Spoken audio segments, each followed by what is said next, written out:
welcome to this, and this will be my review for the Mighty pay-per-view, known as Bragging Rights. Second year we've seen this, second year that, it was what it was, I guess. I did like last year's better than this year's. I don't know if that's saying a lot or not, but, there we go. But, yeah, the Bragging Rights pay-per-view, which had the unfortunate, just, I guess by luck, because WWE didn't know this whenever they actually planned the pay-per-view, that it was going to go head-to-head, well, not head-to-head, but it'd be the same weekend as a Brock Lesnar pay-per-view. I'm willing to bet money that the UFC pay-per-view probably did 10 times the amount that this pay-per-view did, and I don't think that pay-per-view did 1 million buys. I think 10 times the amount of people bought the UFC pay-per-view and saw Brock Lesnar get the crap beat out of him instead of watch this. And WWE probably knew that. WWE probably knew that going in, and you can tell because they really didn't give a crap about this pay-per-view, and even when they put the pay-per-view on, they really didn't give a crap. Which, to me, and this is one thing I've never gotten, because if I was booking a pay-per-view and I knew, for whatever reason, that I wasn't going to get a good buy rate, just for whatever reason, I would make sure as hell, especially going into this, when you knew that the deck was stacked against you, of putting on a pay-per-view that people will go, wow, too bad you didn't see that pay-per-view.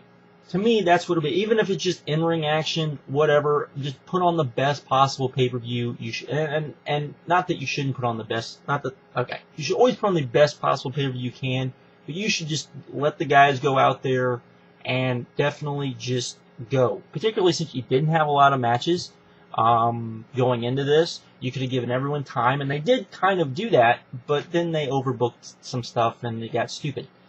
But just let the guys go out there, and this is one of those pay-per-views where, I'll talk about this as we go on, but this is one of those pay-per-views where you can really tell that they're just, and because you had so many guys in one of the matches, in the SmackDown vs. Raw match, you didn't have enough time, you don't have enough guys who can just go. That was very evident as the night went on. But pay-per-view wasn't very good. I shouldn't say it wasn't very, it was okay only because of the opener. But overall, they had a lot of, the main event was probably something that should have happened on Raw. The Buried Alive match was nothing to write home about because you had, none of their matches have been good. None of the Kane Undertaker matches have been good, and that kind of sucks because the story of the story I've actually enjoyed and I actually thought was pretty good. But anyways, we'll get on with that. Let's talk about what we got. We started the night off with the best match of the night, and even though there wasn't a lot of anything even close to it, so it is saying something because this was a very good match. This arguably could have been the best match of the night on most pay-per-views. It was that good of a match, and we had the U.S. champion taking on the Intercontinental champion, Daniel Bryan taking on Dolph Ziggler. Hopefully this leads to a unification match. I really would like to see that, and hopefully we get a rematch at Survivor Series because I think that would be really good. They gave them time, as I said. There was enough on here where they were able to give guys time, and usually when they are able to give guys time, you get pretty great pay-per-views. But because they weren't able, because you don't have guys that can really go, and you didn't have enough guys on the pay-per-view that could go, we didn't get that. But we did get that here. Really great. Daniel Bryan went out there, kicked the hell out of Dolph Ziggler. Dolph Ziggler showed some stuff. They did they did a couple of good spots. Just really, really good match. Definitely, I wouldn't say go out of your way to see it. I don't think it was that good of a match, but it was a really good match, and it was the type of match that, I think hopefully we get more out of these two, because they definitely have some chemistry, I would say. Then we got a promo about the main event with Team Raw, and this was okay. And at this point of the pay-per-view, I was like, well, this might actually turn out to be pretty good. Should have known better. Then we got Cody Rhodes and Drew McIntyre. They came out. They talked about how, no one in the back would take them on, this, that, and the other. The Raw GM apparently was there. The little podium with the little, computer was there. He chimes in, says, no, there was a team that would come out. Out came Wade Barrett. Nexus's music hit. I was like, oh, this could be interesting. And we got David Otunga, wasn't too big on that, and taking on John Cena. So yes, John Cena was going to wrestle on this show, and you didn't even promote it. Brilliant WWE. But not that that's a bad thing. I mean, you can look at it like, hey, you know, this is them kind of saying, see what happens if you don't order the pay-per-view, you're going to miss something. But there was nothing else on the pay-per-view for anyone. The rest of the pay-per-view was so bad, it doesn't matter. Definitely, I think this would have been better if they would have put Gabriel on there. But I don't know if maybe they felt Gabriel couldn't play a good enough heel, and David Otunga could. I don't know. But so we got a championship match. Cody and Drew taking on Otunga and John Cena. It wasn't very. It was okay, I would say. It was mainly just John Cena beating up on two guys and David Otunga just there to, you know, help get the win. So Nexus now has the tag team titles. Hopefully we get Freebird rules. Freebird rules would be very nice here. If WWE was smart, that's what they would do, because I really don't want to see David Otunga and John Cena as a tag team. I'd much rather see, you know, I'd much rather see Gabriel and somebody as a tag team myself, but that's just me. But after the match, John Cena, you know, attitude adjusted David Otunga, so that was that. Then we got Goldust taking on Ted DiBiase. This was okay. The problem with this was basically Ted DiBiase. Not that Ted DiBiase is bad, but we got a chin hold that went on forever. Eventually it sped up, particularly when Goldust took the offensive. But the headlock and the chin, oh my god, that just seemed like to go forever. And I was like, can we please just get into going? And it didn't. But eventually Goldust took over. When it was going pretty good, then the girls got involved, and it was just like, oh my god. And, you know, Oksana just, she's good at some things.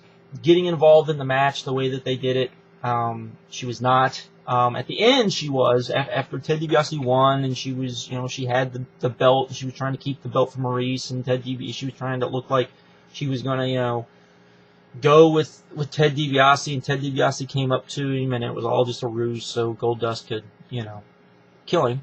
But, so that worked out okay, so that was another okay match. Then we got Layla versus Natalya. This was surprisingly okay, but again, it was nothing good, you know, but again, we got weirdo, wacky interference, and it was, you know, far too much of that on this pay-per-view. You just did it, and then you did it again. Brilliant WWE. But it wasn't over. Oh no. Then we got the Buried Alive match next, and we got Kane versus Undertaker. They brawled around. They did, you know, it wasn't a great brawl. It was okay. They went out and did their thing. And at the end, Nexus came out. Why did Nexus come out? We don't know. But Nexus came out. Hopefully we find out. Again, another screw job on this pay-per-view. Brilliant. This was like a TNA pay-per-view. Not good stuff. Finally, Undertaker got buried. Kane won. We got all sorts of wacky, crazy pyro and all sorts of stuff and magical stuff going on in this match. Yeah. I usually dig this stuff, but by the time this match was over, I was just like, please end this. Please end this now. Then we got the Bragging Rights Elimination Tag match. The problem with this match, in my mind, was that you had guys in here that people just didn't care for, and the way they booked the match, well, the match was good. It wasn't great, and a match like this really, in all intents and purposes, if given time, and they didn't really, well, I guess they did give it, you know, they gave it about, 30 minutes, I guess, so they did give it time. But, you know, a match like this should just be great. It really should, even with the guys involved. You have enough talent in there. You have John Morrison and CM Punk, and you have Edge, Rey Mysterio, and Jack Swagger. You know, there's enough guys in here in Kofi Kingston. You have enough guys in this match to where this match should have been great, and it was just good. And that's unfortunate, because really, you know, the WWE does these matches, and it always kind of amazes me, because it's a tag match. Let it be a tag match. You know, go back and it just really just shocks me because, you know, and really the match wasn't bad. It was just good. And to me, it was kind of underwhelming. This match really needed to deliver. It didn't, because I knew the main event, which was going to be the main event, really, I didn't expect it to deliver, and it got. So that was what it was. So then we got the main event, which is Randy Orton versus Wade Barrett with John Cena in his corner. And this was interesting. We got a Fire Cena chant, which was interesting.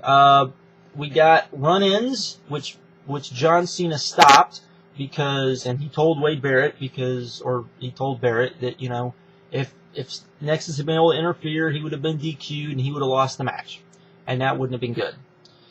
But then, eventually, at the end of the match, John Cena wound up attacking Wade Barrett, which of course DQ'd Randy Orton, so Wade Barrett still won.